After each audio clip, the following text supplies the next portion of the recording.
आइए, आपका इंतजार था, देर लगी आने में, आपको फक्र है फिर भी आए। तो तमाम लोगों के जहन में यही था और देरी हो रहा था, थोड़ा माथा पेची हो रहा था। सब लोग के दिल में था कि हमारे राजेश जी आएंगे कि नहीं आएंगे, और राजेश जी आ गए हैं पूर्वी चंपारण के धरती लोकसभा क्षेत्र से। क्या कहिएगा? आपके सामने एक पहाड़ खड़ी है। हमारे सामने पहाड़ नहीं खड़ी है। नहीं खड़ी है, धुआं में उड़ जाएगा। क्या बात करते हैं? ये बात हमसे नहीं पूछिए, हाँ। चंपारण के लोगों से पूछिए।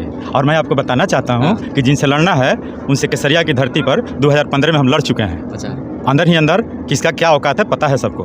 क्या लग रहा है आपको? सही बोल रहे हैं सर? बिल्कुल सही बोल रहा है, 110% सही बोल रहा है। उखाड़ के फेंक देना है। उखाड़ है कहाँ से उखाड़, तो हवा में उड़ जाएंगे।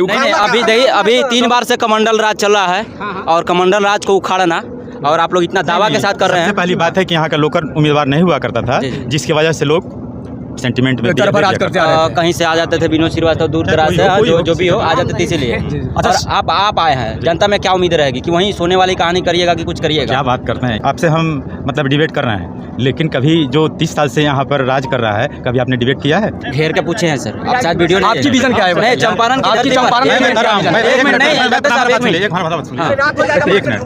चंपारण के लोगों ने पहले बात, केसरिया में हम एमएलए थे, यहाँ जात पात से हट के सबका मान सम्मान हमने किया है। यह गठबंधन ऐसा उम्मीदवार बनाया है, यहाँ कोई जातीय समीकरण नहीं है, कोई जातीय गठबंधन नहीं है, सारा लोग हमको अपना मतदान करेगा। अच्छा, आप 1 मिनट नहीं रुके ना। डॉक्टर साहब बोले हैं कि आपने कभी उस आदमी से पूछा जो इतना समय से है, शायद आप देखिएगा, हम बेतिया पे घेर के उनको पूछे।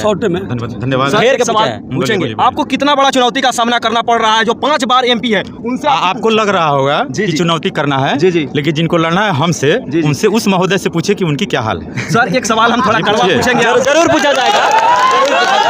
एक सवाल सर कड़वा पूछेंगे हम आपसे। बोलिए। कि जैसे में कि 5 बार जो जीते, 25 साल राज किए मोतिहारी पे, वो विकास कितना किए मोतिहारी का जनता क्या वैसा ही आप भी कीजिएगा? नहीं, पहले बात सुन लीजिए। आखिर हमारा यहाँ का चाल चलन, रहन सहन, विकास कोई देखा है तभी तो फिर उम्मीदवार बनाया गया है। और लोगों का विश्वास, चंपारण के लोगों का भरोसा है हम पे।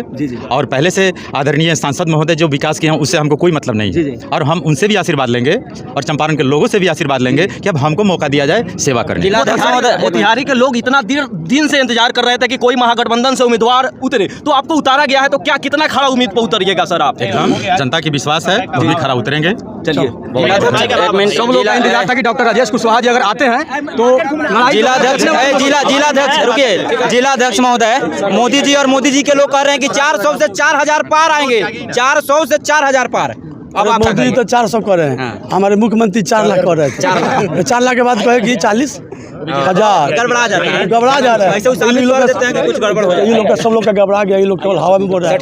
400 800 कहने से नहीं होगा, ये तो जनता का अपमान हो रहा है। चुनाव होगा तब पता चलेगा किसको कितना आएगा। आप कह रहे हैं 400 पार, इसका मतलब आपको अहंकार है, और जिसको अहंकार होता है, घमंड होता है, उसका सत्यानाश होता है। बड़े बड़े लोगों का हुआ है, जो अपने को स्वयंभू समझते हैं, जो समझते हैं कि हम भगवान के अवतार हो गए हैं, और जो हिटलर और अंग्रेज का जिनके दिमाग में नासा होता है, उनका अंत भी वैसा ही। और मोतिहारी में लोग खोज रहा था कि भाई मोतिहारी का कोई बेटा चुनाव लड़े। कभी अखिलेश बाबू का लड़का लड़ रहा था, कभी कोई लड़ रहा था। अच्छा, सबका डिमांड था कि कोई मोतिहारी का उम्मीदवार हो, और मोतिहारी का उम्मीदवार हुए हैं। यहाँ के विधायक रहे हैं, बहुत अच्छे आदमी हैं, डॉक्टर हैं, मृदभाषी हैं, और भाजपा यहाँ बहुत दिन से कब्जा लोग कर लिया है, झूठ सच बोल के। उन लोग का इलाज बढ़िया से करना था, तो हम लोग इलाज कर रहे थे, तो हम लोग से इलाज हो रहा था, लेकिन हम लोग सोचे डॉक्टर से इलाज करवाया जा रहा है कि बीमारी का हमसे हो जाए।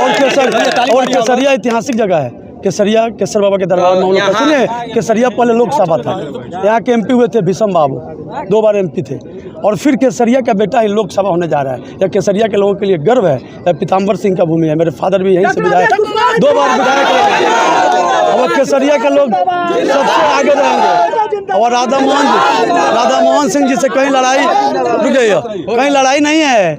आज वो लोग अपना खाना पीना खा के सोएगा, लोग धीरे धीरे वो लोग स्लो हो जाए। वो लोग को पता है कि भाजपा मुक्त होने वाला है, चंपारण, बेतिया और शिवहर, और उसका समय आ गया है। और वैसा उम्मीदवार का भी चयन तीनों जगह हो गया है कि भाजपा मुक्त होगा। और हम लोग के सांसद काम करने वाले नहीं हैं। इसके पहले बोले थे कि मेरा अंतिम चुनाव है। बुजुर्ग आदमी है, जाति के नाम पर, धर्म के नाम पर, पार्टी के नाम पर, कोई काम के नाम पर जीतता, तो वो अपना पर नाम पर तो कोई काम ही नहीं किया। तो हम लोग काम करने वाले ला रहे हैं, और वो बुजुर्ग हो गए, वो राज्यपाल बन जाएंगे, चाहे हो सकता है कोई बड़ा पद पर चले जाए। और मोतिहारी से हम लोग चाह रहे हैं कि मुक्ति दे दें, छोड़ दिया जाए।